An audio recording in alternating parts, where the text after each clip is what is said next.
Hi everyone, it's been about 3 weeks since I have had grow lights set up here, and they say it takes about 2 weeks before you start to notice the difference. So I thought we'd start today's video with me just taking you through some of my plants and showing you what I think the differences are, and yeah, see if you can notice the difference too. And then after that, I thought I would take you through some plant supplies that I've been collecting in preparation for spring. Okay, so first let's go and have a look at the plants.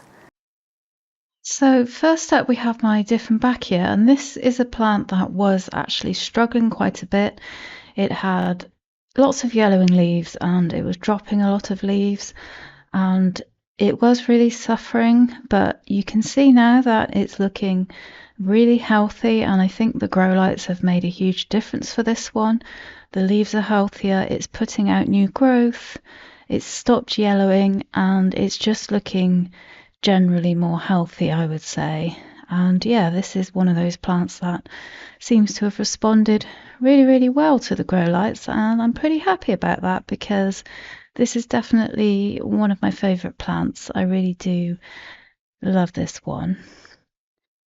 And then next is my umbrella plant, and this one has been putting out so many new leaves.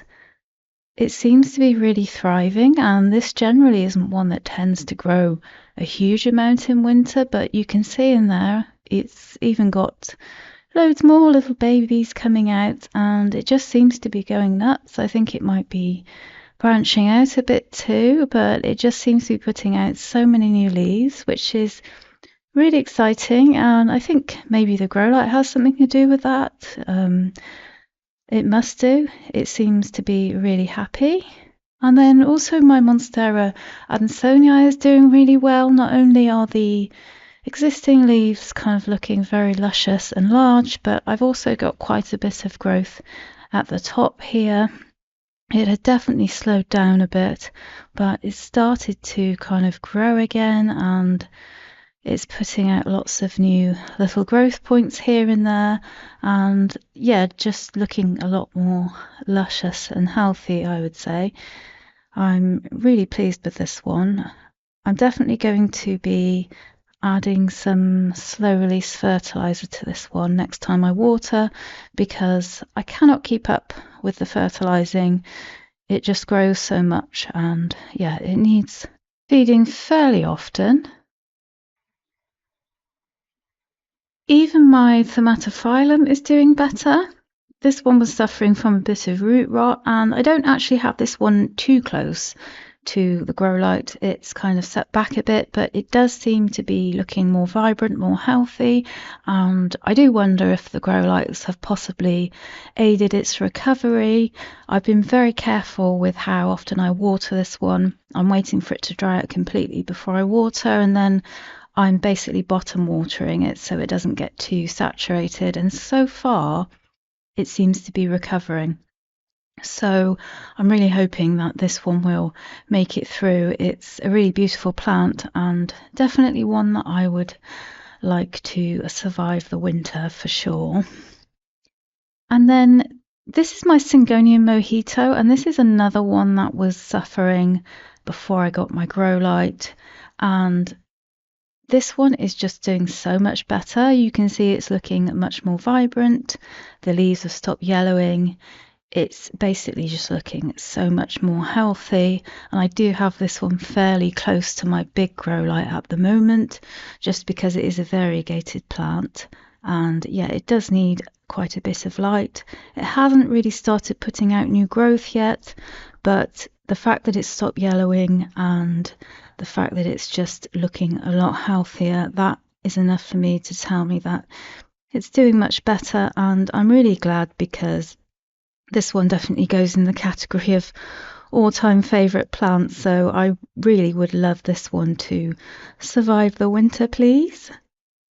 And then my Philodendron Silver Sword, it is looking healthy and it is growing.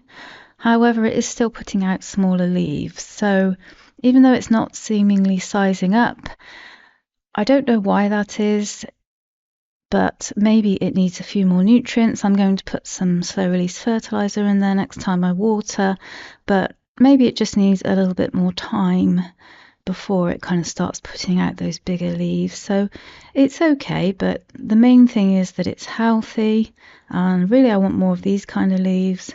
But if I just practice some patience, it will probably happen eventually. And yeah, I think I will just step up my fertilizing a little bit with this one. That may well help. And then my Syngonium albo continues to do amazingly.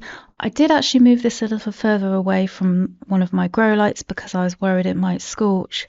It is quite a delicate plant, so I do have it in a really good spot where it gets brilliant light, but I didn't want to have it too close just in case, because yeah, I really want this one to do well, but it just keeps pumping out leaf after leaf, and maybe the grow light's helping to give it some beautiful variegation, I don't know, but it's definitely putting beautiful splashy variegation out, and it's just, it keeps putting out so many new leaves. I find new ones in there all the time. You kind of have to go digging if you want to find all the new leaves it's putting out. And yeah, it's just really thriving, this one, and looking so luscious and healthy. And then this is my little umbrella plant cutting that I took, and it's kind of been in stasis for a while, but there is now a new little leaf coming in, and I don't know if you'll be able to see because it's literally brand new, but it's there. And yeah, it's since I've put it in front of the grow light, so maybe that's helped it, but yeah, it seems to be doing really well, and I'm super excited to see this little one grow. And then over here, I think this one has maybe one of the biggest differences. This is my Pothos Marble Queen, and I think not only have the leaves got slightly bigger, the variegation has got better, and I also think it's growing much faster too. It's putting out a lot of new leaves, and they are very variegated, and I'm pretty sure, as I said, that leaves are sizing up a little bit, not a huge amount, but it's looking very vibrant, and it's definitely putting out loads and loads of new growth. And I do have this one fairly close to the grow light. I mean, it's not right in it, so it can't get burned, but yeah, this one, the goal with this one obviously is to get lovely variegation, and I seem to be achieving that. So I'm really excited about this one and really enjoying watching it grow. I'm super excited to give it a pole extension this coming spring and see it get even bigger. But yeah, this one just looks so luscious and so vibrant and healthy. I just love it. Pretty sure my Philodendron Beate has got slightly bigger because it does seem to be demanding a little bit more space. It is putting out this new leaf over here, but there does seem to be something kind of funky going on there. I think maybe it got wet and it started to rot a bit, so that's a shame, but it's one of those things. Overall, though, the plant's doing well, and I'm quite hopeful for this one. It seems to have stabilized really nicely. It's got a yellowing leaf there, which is normal. That's the old leaf, so that's fine.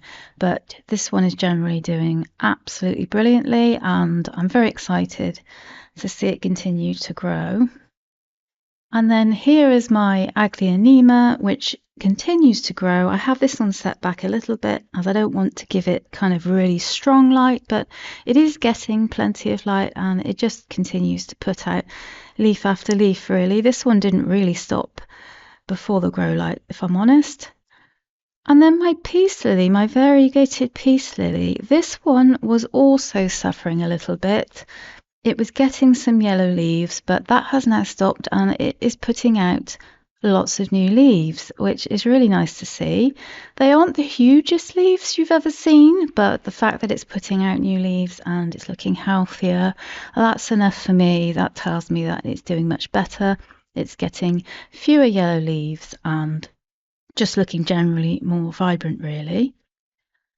And then over here, I have this small Tradescantia. This is quite a recent purchase, and I actually had to repot this recently because it was so severely root bound that I needed to repot it. So I did that, and it's already started to grow out of the pot, and it's looking really nice and healthy, and I'm really pleased with how this one is doing. It probably won't take long before it turns into a little trailing plant, but yeah, it's just there next to its big brother, the Nanook.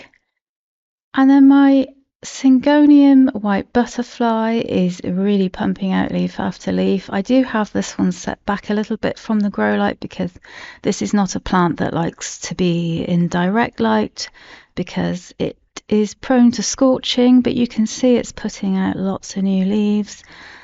They usually come out a little bit lighter, as you see at the top there. They kind of come out all rolled up and then they unroll.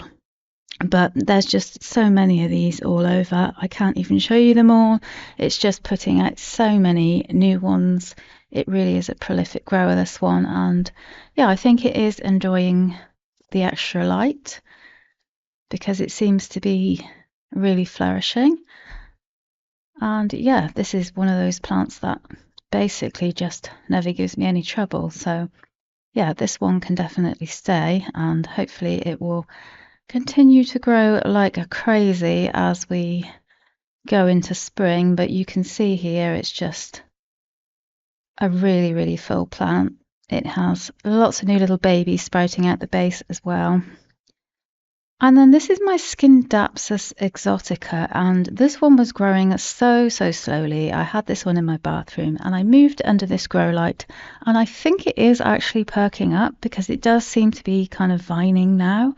And yeah, I thought give it a go, see how it goes. I am keeping an eye on it because I don't want to scorch it. It's quite close to the shelf light there, but we'll see how that one goes. It does seem to be improving so far. And then at the back here, I have my rickrack cactus. I'm trying to get this one to grow, and it is putting out loads of new growth points, so I can't complain. But yeah, I want to really try and size this one up this year if I can. And then here is my string of hearts. This one just continues to grow like crazy, and it really is almost touching the floor at this point. So yeah, it's just such a cool plant, this one, and very fuss free. And next to it I have another marble queen that is also doing very well and is also putting out some really lovely leaves. It's got some beautiful variegation. It's definitely growing a little faster too. There's the newest leaf there. It's kind of a bit of a half moon with some splashing, but it's definitely growing a little faster than it was, and it's putting out some really beautiful variegation as well. I just love this plant. I can't get enough of it. I really can't. And then this one I haven't had very long. This is my Rhaphidophora tetrasperma, but I just want to touch on it quickly because it has lost quite a few leaves since I got it, mostly the lower leaves, and I'm hoping it's just an acclimation thing and it doesn't have a problem.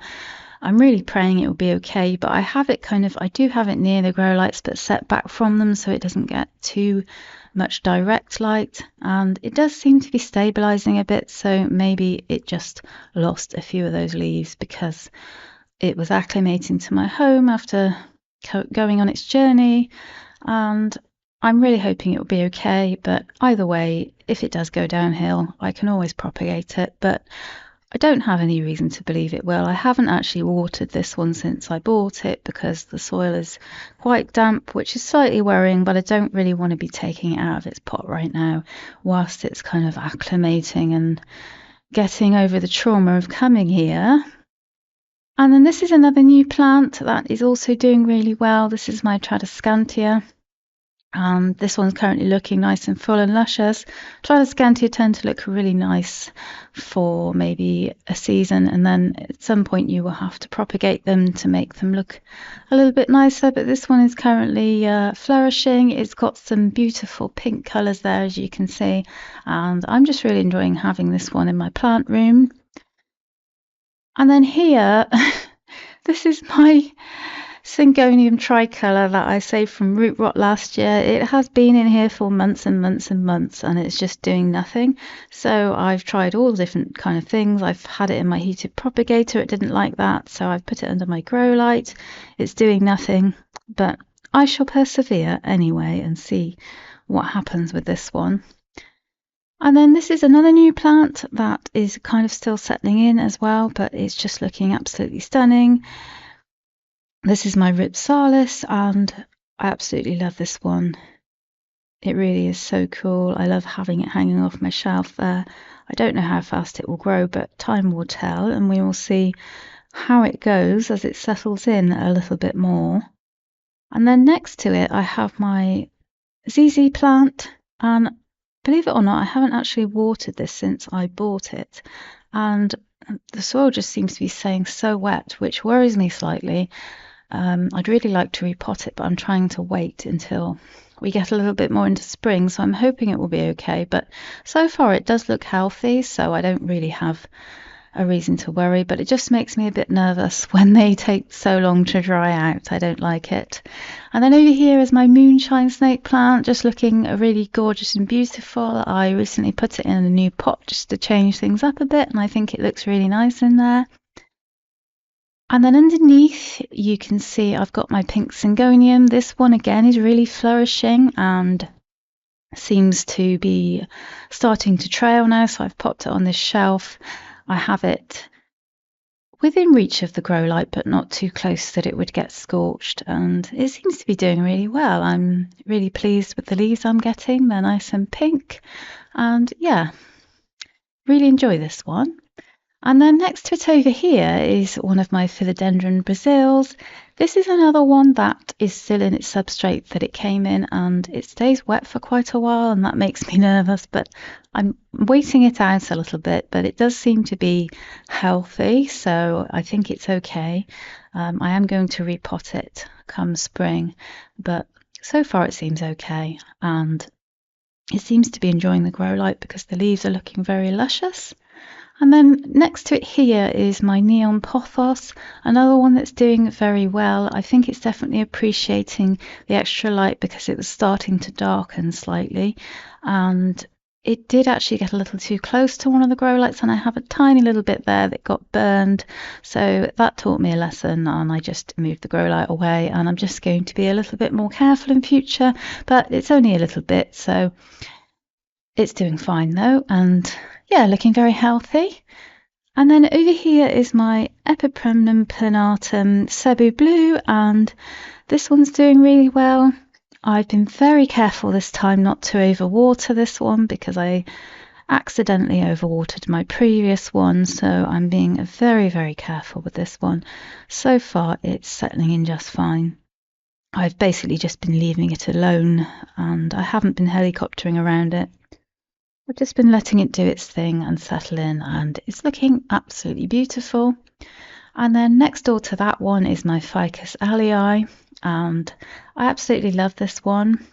It definitely seems happy in its spot, and usually it wouldn't get much light here in the corner, but because of the grow light it's getting plenty of light, and you can see all these light green leaves. These are all new leaves that are coming through, so it's doing so well, and it's really, really thriving. And yeah, this one is definitely becoming one of my favourite plants. I love it. It's just very different to a lot of my other plants, and one of those kind of statement floor plants. I do like a statement floor plant.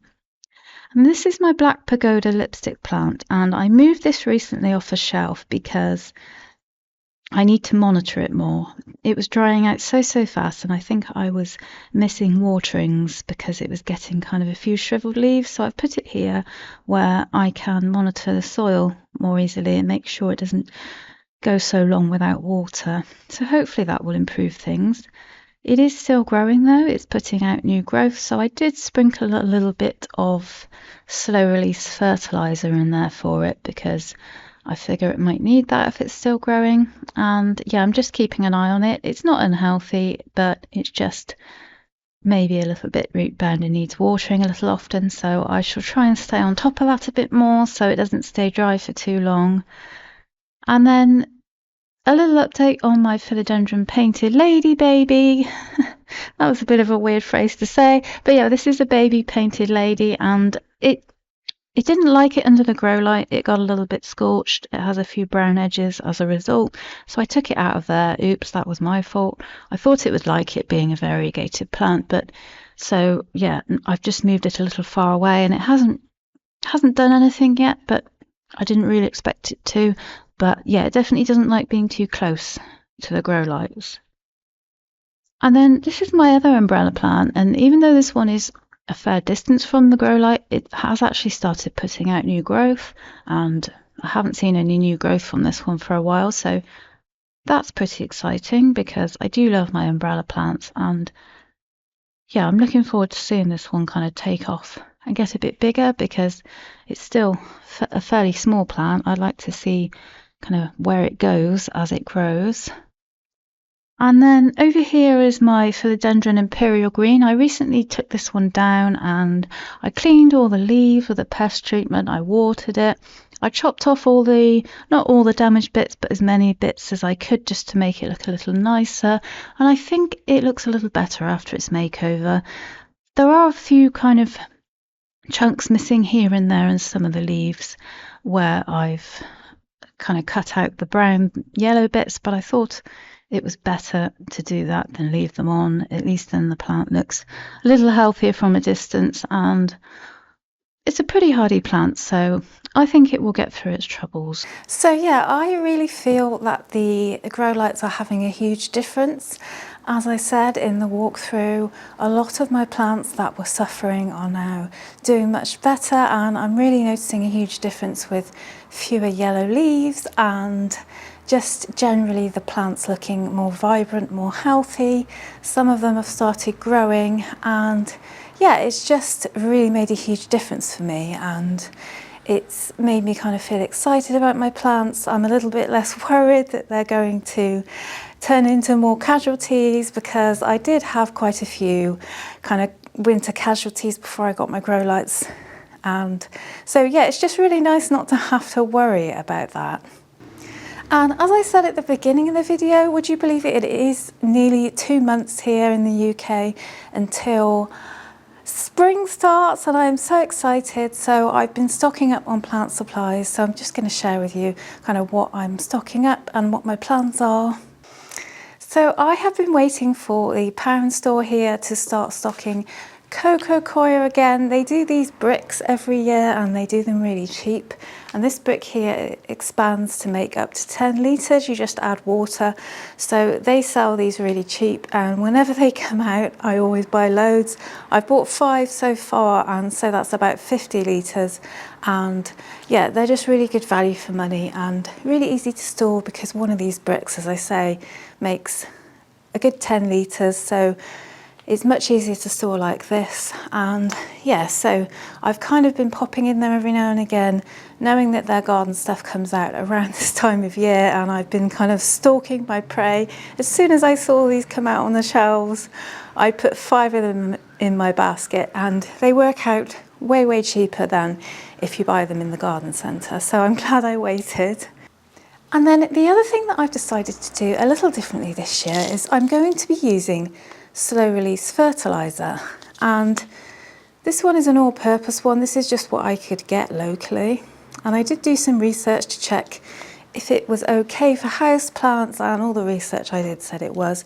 So what you do with this is you sprinkle a bit in the topsoil, or you can mix it with your soil mix as well if you want, but yeah, and then it kind of releases slowly every time you water. The reason I've decided to go for this is because I really want to make my life easier this year. I've got quite a lot of plants now, and fertilising during the spring, summer is one of the things that takes a while, and I'll be really honest with you, sometimes I skip doing it because I don't have time. So I thought this way I could make sure my plants are getting nutrients, make my life a bit easier, and yeah, hopefully they will be okay with this. I have added this to a few of my plants that are still growing at the moment, but for the most part I should be waiting until the beginning of spring. This lasts about 3 months, so yeah, I don't know if anyone else uses slow release fertilizer, but I thought I'd give it a go and see what happens. Another thing I've been stocking up on is peppermint oil, and I honestly can't recommend this enough. It makes such a good insect repellent. I put a few drops of this in some water to clean my plants' leaves, and it works really well as an insect repellent, and it's a natural essential oil, so it's going to be gentle on your plants. Just make sure you dilute it in water, don't just put it on them neat. But yeah, I also add this to pest sprays too if I need to treat my plants for pests, but this is pretty cheap to get hold of too. You can get it in kind of any sort of health store, that kind of thing, pharmacy, or anywhere that sells kind of cosmetics and things. And then of course another couple of essentials, I have orchid bark, and yeah, I've already used a bit of this, but I definitely need to get hold of more of this. I use so much of this stuff, but this makes a really good soil amendment. I usually use coco coir as my base, and then I add this to it, and also perlite. So that's basically what I use for my potting mix. A base of coco coir, perlite and orchid bark. And yeah, that's pretty much what I use for most of my houseplants. I do amend it a little bit depending on what the plant is. For example, if it's an alocasia, I might make it a little bit more moisture retaining, or if it is a succulent, for example, I would always add lots more perlite and possibly some sand or grit or something like that. But for most of my kind of tropical houseplants, I use an equal part mixture of these 3 ingredients. I hope you enjoyed today's video. Are you doing anything to prepare for spring, or is it a bit too early for you? It's never too early for me personally. I'd love to know what you're doing to prepare, or are you just taking it easy? As I said, I am looking to kind of really simplify plant care this year, and I don't want to have lots and lots of complicated things. I just want to keep it simple, relaxing, chilled, because that's what the plant hobby is about for me. I don't want to get too complicated with things. So yeah, let me know in the comments what your plans are for this year, how you are going to go about your plant care, and yeah, whether you're preparing or whether you're just chilling and yeah, seeing what happens, going with the flow. Thanks for watching. I'll see you in the next one. Take care.